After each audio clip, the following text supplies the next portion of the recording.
Okay. Let's see. Hi. It's been a while. I see audio happening. That's good. If anyone's out there, there might be somebody. Let me know if you can hear this or not. Hi, it's me. It's me, Kevin. So Friday, I'm doing a live stream right here on YouTube. I've solicited a bunch of questions from my followers and folks around the internet, and we're going to do a puppet building live stream Q&A session where I'm going to answer the questions that I have had sent in. And this is a little test just to make sure all my equipment is working and that things like frame rates are stable and I'm not dropping frames and that I'm being able to record properly locally and all that stuff. I think we're good. I think we're okay. Everything looks fine. I'm going to stream for a little bit right now, and I will do something actually instructive so this can stay up on the YouTube channel, assuming that it looks okay. I think it looks all right. It's been a while. It's been a long time since I did something like this, so. My hair looks terrible. You're gonna have to forgive me. During this whole year, my hair is gonna look terrible. I'm growing everything out. I'm going full Gandalf. So there's gonna be some intermediate stages where it's just gonna look terrible. Hey, Lithoric, how you doing? Yes, I am starting a stream on YouTube. I figured this is like, it's more direct. I could just like stream it and archive it automatically, and I don't have to do any extra steps. Twitch was not really the place for me. I already have a YouTube channel that has, you know, a decent number of followers, so I might as well just, you know, stream directly to YouTube. Why not? Yeah. Okay, good. Well, so let's do something productive. Drinking coffee is productive. I don't know what you're talking about. That was Kermit looking in the background there. Good. See, that's intentional. Kermit's back there for a reason. So, Lithoric, you can help me actually. You can hear me okay. Everything looks okay. The music is not overpowering. I'm audio ducking it, so it should be fine, but you let me know if there's any problems. I think my mic sounds a little blown out and I can't figure out why. It looks fine to me in the meters. Everything is fine, but you know, when I listen to the playback, it sounds a little blown out to me. I'll work on that, but at any rate, let's do something productive. Today is for me in the studio. I've actually built all of the my quota that I was supposed to build for the month that I set for myself. So this week is kind of a flex week. I can kind of just do whatever I feel like. But one of the things I need to do today is little maintenance stuff. So I need to build, like, I've got no arm rods left. Sounds good. Awesome. Thank you. So I did this morning, I built a bunch of, I had a whole new batch of arm rods. And the other thing I need to make are finger loops. So here we go. You know what? We'll do the tour of the studio. We'll do the camera switching. Here we go. First tech test. So we know this camera's good. We know the face cam is fine. And we've got our little picture-in-picture here. That's good. So we'll switch to the main cam. Good. We got it. Works. Yes. We've got my follow camera. Yeah, that's working. Everything should be working. I tested all this, you know, a bunch of times. And there were some bugs, but of course there were. Got a top cam. Good. And finally, should we have, oh no, that's correct. Yeah, picture-in-picture and face cam. And then of course, the puppet cam, which, you know, you can see my head. There we go. That's better. So when I want to show off a puppet, which right now it's a naked puppet. You always wanted to know what I look like underneath, didn't you? Now you know. It's not pretty. There we go. Good. I think we got it all.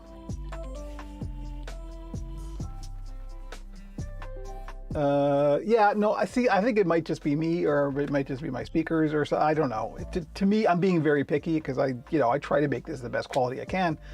So I hear it is a little blown out, but it's also not a terribly expensive mic.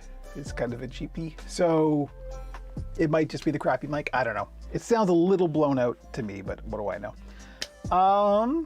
And I'm also streaming and I'm recording locally at the same time. So, you know, I have an archive of this because these I'm going to do. The plan is to do a monthly Q&A build stream. And the structure is going to be, I'm going to plan a demonstration for every build. And then while I'm doing that demonstration, I'm going to answer the questions that come in. And that way there's always something to do, even if I don't get any questions that month. I'll always have a reason, you know, to be streaming. I hear a little heavy on the bass. Oh, well, you know, that might be your speakers. I don't think I'm pumping out extra bass, but I don't know. I'll work on that. Audio is a strange beast in general. I'm not an audio person, so I'm not the best with it. I know some stuff, obviously, enough to get by, but, you know, I'm a video person. Audio is a whole other, you know, mysterious and strange land. So yeah, that's the plan moving forward. I might do more depending on how popular these are. I think they might be okay. It's good YouTube content, and I think it's going to help people. So, you know, we'll see. So anyway, like I was saying, today I'm doing little maintenance stuff around the studio and making stock and prepping for things. So what I am making now are, let's go to this camera. Find my phone. Yeah, you know, it's audio. What are you gonna do? Let's just go to this camera. So, fairly recently, I mean, just the end of last year, I started making these. Now, I used to do all of my grips, you know, for inside the puppet. I used to do them all out of elastic, and those aren't great. They tend to be a bit slippy, and in fact, the only bit of criticism I've ever received in an Etsy review was completely legit, and it was that the grips, it was in a small actually, the grips are a little, they don't want to hold on, your fingers kind of want to slip out of them, and that's completely true, and that's a problem I've been trying to solve for a while. And what it came down to was me sort of figuring out a way to make grips that were flexible, that weren't like custom to each puppet, that I could do kind of modular, and yet would still hold and still be sort of flexible enough for me to be able to use in all kinds of different models. So what I ended up with is this. This is scrap leather, and when you get leather, particularly scrap, let me show you here. Take a piece here. I just buy like scrap bags. You can get them from Tandy Leather, or you can get them from Amazon. They generally have, as I'm dropping stuff all over the place, they generally have like two sides, right? There's a finished side, and this has got kind of a coating on it. And then there's an unfinished side, which is all rough. And this is the side you want to go against the skin, because this is the side that's going to have some grip to it, right? So, but the nice thing about leather is leather makes really good finger grips, because it does want to hold onto your hands rather than having them slip out. So what I came up with is this little apparatus. So it's just a loop, and it's stitched at the top, and that's then stitched down to this little base. And this base gets glued down to the mouth plate. So I can make a whole bunch of these and then put them in whatever configuration I want. For smaller puppets, it's usually just one on the top and one on the bottom. And your fingers just kind of slip in them like that. And then this gets glued down to the mouth plate, and that's it. And they work really well, and they grip much better than elastic. So this is what I'm using, unless of course I have a client who doesn't want an animal product being used. Then I'll go back to making them out of elastic. But then again, I can make this style in elastic, and it will still be much grippier than the old ones. So what I usually do is I just make a whole batch of these all at once. And it's pretty simple. It's 2 lines of stitching. The first thing I do is I stitch the loop part to the base, and then I stitch the loop closed. So what we've got are a whole pile right here of, these are 2-inch strips. They're 2 inch by 1 inch. And I just put a little mark in the center. And then I've got 3-inch by 1 inch. And the smaller ones are the base, and then the larger ones are the loop. Now, you really kind of, if you're making this for a client, you really want this to be custom to the client, because everyone's different sized everything. So And it also depends on what configuration you're putting the finger loops in, because sometimes you're going to put like this. Sometimes you're just going to have one around the middle. You're always going to have one for the thumb. And of course, people's thumbs are different sizes, and there's all kinds of different, things. But the nice thing about leather is there's a little bit of stretch, and over time, this will kind of stretch out and conform to the person. So if you what I've settled on is just making it that it fits me kind of loose, just a little bit loose, and chances are that's going to fit most people. It'll do the job. It's not perfect, and it never will be perfect, unless I'm making it for a specific person and we can get exact measurements. That's the best. But if I'm making this as, for the shop and it's a one size fits all, you do have to compromise a little bit. So anyway, that's what we're going to do. I've settled on 3 inches is about right. That will fit around, middle finger. That'll fit around thumb. And that's all you really want. You want it kind of sitting just past the tip. You kind of want to go in that far, if you can see that. That's a good place to be. You can even have it a little bit less, just so long as the finger's not going to slip out. That's what you want. So the first step is to stitch the base and the loop. So what we want to do is make sure we've got the finished edges together, because we always want to either glue or stitch or have the rough edge on the connecting point. So you want to be able to glue to this rough edge, because that's going to have a lot more grip. And you always want to make sure that the rough edge is what's touching the finger, so it's what's touching the skin, because that's going to provide more grip. So we're going to put the 2 finished edges together, and then we're just going to stitch back and forth along this line. Then when we've done that, we're going to close this and then stitch along the top. And what you can end up with is this kind of shape, this sort of teardrop shape with a little bit at the top, but that's fine. What you don't want is you don't want to go the other way. You don't want to have this poking down into the person's skin, right? Because that's just uncomfortable. So this is the goal. You want to end up with something like that. So generally speaking, I'll just go through, I think I've counted these. I can't remember if I did or not. There's just 2 piles. I'll just go through and I'll stitch down the base and the loop, and then I'll do them all, and then I'll go through again and close all the loops. So that's it. So it's probably, here we go. We'll go to this camera and we'll get the machine. This isn't the greatest. I mean, using the sewing machine on stream is always like what are you going to look at, right? I'm at my maximum limit for number of cameras that I both own and can put on my switcher. So I would love to add a camera that's like a close-up of the sewing machine, but unfortunately that's a bit beyond what I can do right now. In the future, who knows? But anyway, so we're going to put these finished edge to finished edge. Now, thankfully, this sewing machine is tough enough that I can get through. This is, I don't know, 1/8 of an inch, maybe, leather. It's very soft leather though. It's very supple. So this machine tends to handle it okay. Other machines might not handle it so good. If you wanted to do these by hand, you absolutely could. But what you want to do, you're not going to push a needle through this. This is real tough. So you'd get one of these. This is a leather punch, and you'd punch a couple of holes, and then you'd stitch through the holes. So you can make these by hand, absolutely. They're a little bit easier, quicker, and tougher when you do them on the machine, of course. So that's what I tend to do. So let me get everything lined up here. It's getting a little hot in this room. I actually think I'm going to crack the window, despite the fact that it is currently -7 out there. That's fine. I am going to open the window. Whoa, that's cold. Let's hope it all balances out. Oh, how are we doing?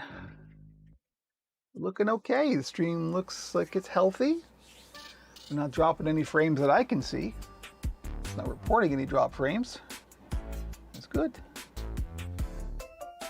All right, so I'm just going to do something. You know what? I'll do one finished, and maybe we'll end the stream there because I've pretty much got what I need.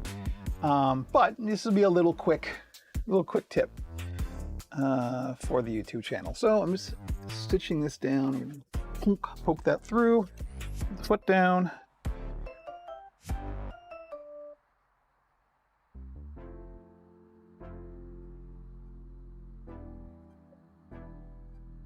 You see I'm going back and forth a whole bunch of times. You want to get this really strong.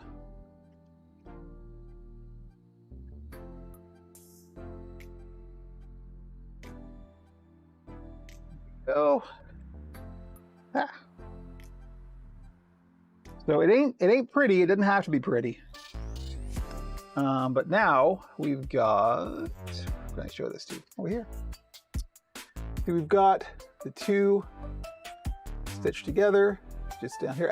Obviously the color doesn't matter. This is all internal, so don't worry about what color thread is in there. I just use whatever color thread either happens to be in the machine or that I don't use very much of. So, but that's good and strong. That's not going to come apart. So now we're going to close this loop just like that, and then we're going to stitch along here to close it. And you want to get as close to the end as you can because you don't want this too tight.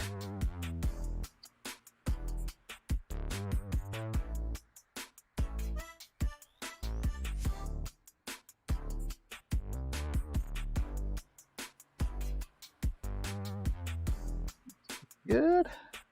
The machine's behaving today, and it's very odd. It knows we're on stream. It's trying to be polite. Good. You can glue these as well, but the glue would probably, like, you'd want to stitch it even if you do glue it, just for extra strength, because there's going to be some stresses put on these.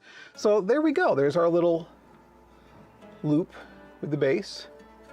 And so when this goes on a puppet, you'll have one for example, if it was a smallish puppet, like these go in the Greeblies, these go in the smalls, these go in everything. And what I'll usually do for that, for sort of a standard puppet, is I'll just do one on the top, one on the bottom, and they go like that. These get glued down to the mouth plates. If I'm doing a bigger puppet or like a live hands monster or something like that, particularly something that's got a blink mech. Oh, you know what? I need to make one more to demonstrate this. I need 3. I'll put 3 of them, and I'll show you the configuration. So let me just make another one real quick here, stitching down to the base.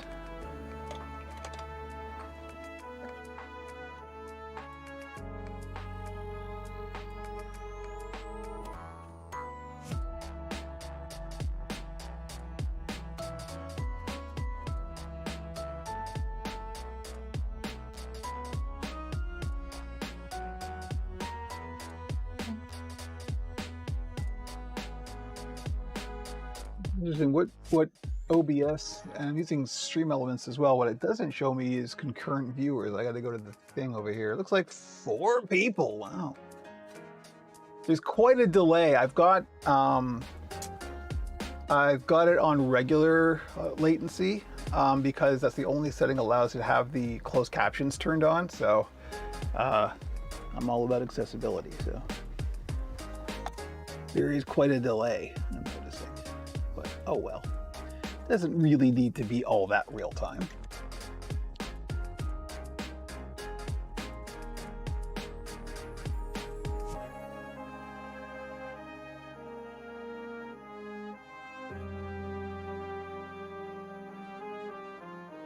All right, so there is our third. So if I'm doing a bigger puppet, like particularly a furry monster that has a blink mech, the way that the blink mechs work, Frankie is like this. There's a loop in the middle that's part of the eyebrow mech. I don't have any pre-builts right now, so I can't show you. But there's a loop that your middle finger fits through. So what you want is you want to have your middle finger kind of free floating and able to float around. So you put them on the mouth plate in this kind of configuration, where you've got your index finger and your ring finger on the top, and that leaves the middle finger floating around to operate the eyebrow mech, and then you've got, of course, the thumb on the bottom. So sometimes I'll use 2, sometimes I'll use 3. But there we go. That's... Good morning, Travis. How you doing? Nice to see you. I'm actually about to end the little test stream, but you tuned in at exactly the wrong moment. But hey, at least you're here. There will be a VOD, of course. I just demonstrated how I make my finger loops for grips. But yeah, so that's it. Now all I'm gonna do for the next, I don't know, half an hour or so is just finish up all of these and make them all. Let's go back to, there we go. This camera's having weird frame rate issues, I've noticed. I don't know if that's my switcher or if it's the camera, I'll figure that out. But anyway, yeah, there we go. How long have we been up? 24 minutes. Well, again, there was a long lead up, but still, that's, time flies when you're streaming. So there we go. There's our tech test plus a little demonstration of something I hope that is useful. I like these grips a lot. I've been using these exclusively now since late last year, and they have solved a lot of problems. Because a lot of puppets, particularly smaller ones, and I like building smaller puppets for a whole bunch of reasons. But one of the problems is because of the angle that the mouth is on, it tends, when you open, it tends to want to push your hand out. So what you want are grips that are going to help hold it in. And the elastic that was just sort of flat against the mouth plate just wasn't working. It was just letting your fingers slip out. So these have really helped that problem a lot. If that is a Logitech camera, I find that the auto lighting feature in OBS needs to be turned. Oh, no, this is a DSLR. I gotta like switch the ISO. I know it's a little blown out.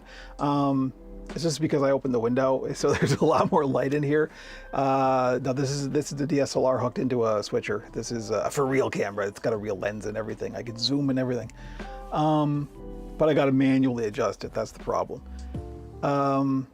Oh, but you mean the frame rate? Yeah, no, I think the frame rate is the video capture, like on the switcher. I gotta like tweak it because, you know, I think some things are set for 60 and some things are set for 59.9 or whatever the heck it is, you know, that whole thing. So occasionally it will get out of sync.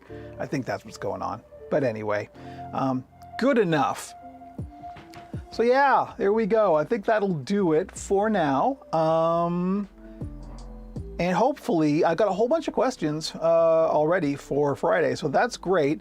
What I'm going to do on Friday is I'm going to demonstrate, and I can actually show you the end result, how to make a nose similar to this kind of shape from scratch, from absolute scratch. So patterning, design pattern, building it.